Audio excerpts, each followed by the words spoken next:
What's up, YouTube? It's your boy AP, and today I'm bringing you guys an absolute banger of a farming strat. I'm making well over a divine per map with stack deck farming. This is a strat that's historically been pretty strong, but this league the rewards are cranked up to 10, and the scarabs are way cheaper because so many people are printing scarabs right now. To give you an idea of profit, about 100 stack decks sells for a divine orb. In these maps, you can drop over 100 stack decks in a single run, but on average, you're expecting around 80 per map. So just from that one currency drop alone, you're making just under 1 divine per map.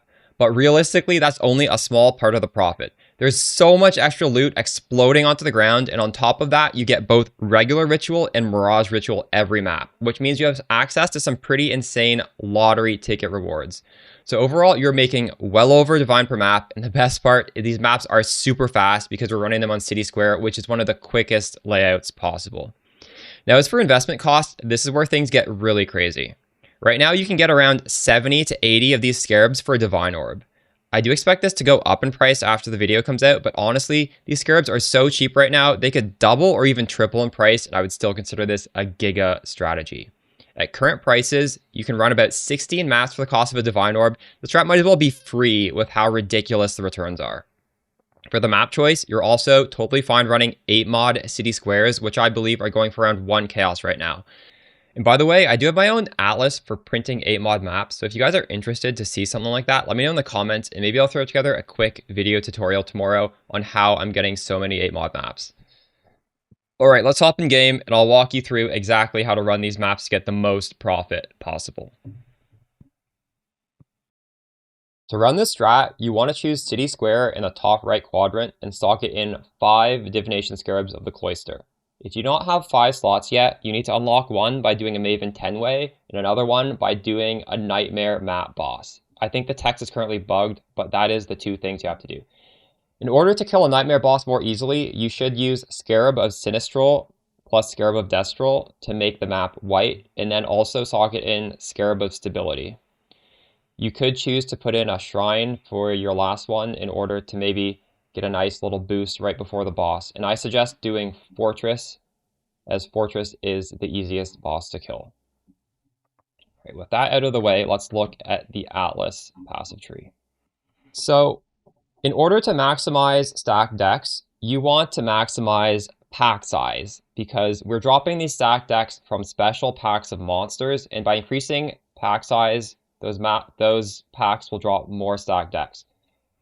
So the idea behind this strat is get all the increased explicit modifiers on your maps and run 8 mod maps because 8 mod maps have the highest pack size. So we're trying to scale that pack size as high as possible. And the reason why we use ritual is because monsters killed in the ritual that drop stack decks will then drop stack decks again once you run the ritual. So the idea behind ritual is, realistically, if you're trying to min-max, you should clear the whole map first and remember how many stack decks drop inside of each ritual circle. And the one that drops the most, you run that ritual first because now all subsequent 3 ritual altars after that will also drop all of those stack decks. It's not a guarantee to drop the exact same stack decks you drop, but seeing a lot of stack decks drop means you killed a lot of the special packs that have a percentage chance of dropping stack decks. So you want to do the best ritual all the way to the worst, and then every following ritual will likely drop more stack decks because you're adding more and more monsters into the ritual. And this league, there is the Mirage mechanic. So going into the Mirage, you have a bunch of choices. The best choice specifically for this strat is increased pack size. You can get 20% increased pack size in the Mirage, and then things get pretty crazy in terms of the amount of stack decks you get in there. And the ritual is pretty nice in both regular City Square as well as the Mirage version. So do make sure you re-roll and search for lottery tickets. Realistically, how you do ritual, if you don't understand, is if there's a really good drop, you want to defer it and keep refreshing because you have quite a few refreshes and you want to go through all of them because we're looking for some crazy drop. And then on the last refresh, if you still have money left over, that's where you pull out the stuff that you've deferred. So remember to do that in both regular as well as Mirage. As for the rest of this tree, so for the altars, you are looking specifically for currency has percentage chance to dupe.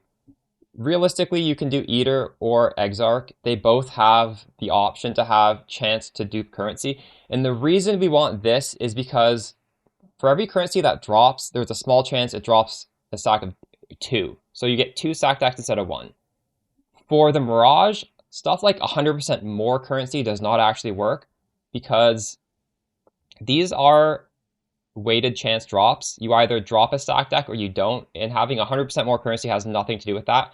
But since the currency dupe happens on drop, it does work for these specific mobs. So that's the thing you're looking out for on the altars. And yeah, it's a pretty simple strat, I guess, if you follow all those rules. As for the best builds to run this strat, realistically, you want something that can pierce proximity shields because these stack deck monsters have proc shields. My Peaconk of Bouncing, that is S tier, as well as stuff like Righteous Fire. Realistically, Shock Nova does not inherently pierce. So if you're playing my build, obviously we can still do it. I'm doing it myself, but I had to shore up my defenses a little bit. I opted to put on Grace for my aura, so I'm almost at evade cap right now. And that was good enough, honestly. So just make sure, again, you either have some sort of poison dot build that just shreds the proximity shields, or shore up your defenses enough that you can tank a lot of small attack projectiles. And then you're going to be swimming in Divine Orbs. Alright, hope you enjoyed the video, and I should be live farming this strat throughout the rest of the day. Maybe if you're watching this video right when it comes up, I might not be live yet because I want to consider making a Shock Nova build update. This build has been so fun. It's been good at doing, honestly, I think any farm. We can do any farm on this shit. It's pretty fun. So that should be coming out before I go live. And then, yeah, we're going to try and make some more Divine Orbs. Alright, catch you guys live on Twitch. Peace.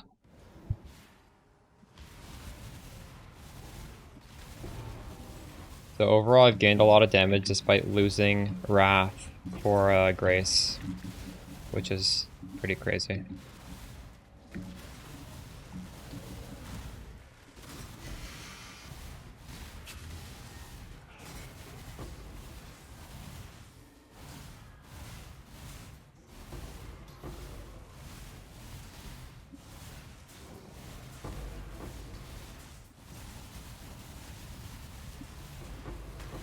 Oh, this dropped enough. I'm just gonna open this, I think.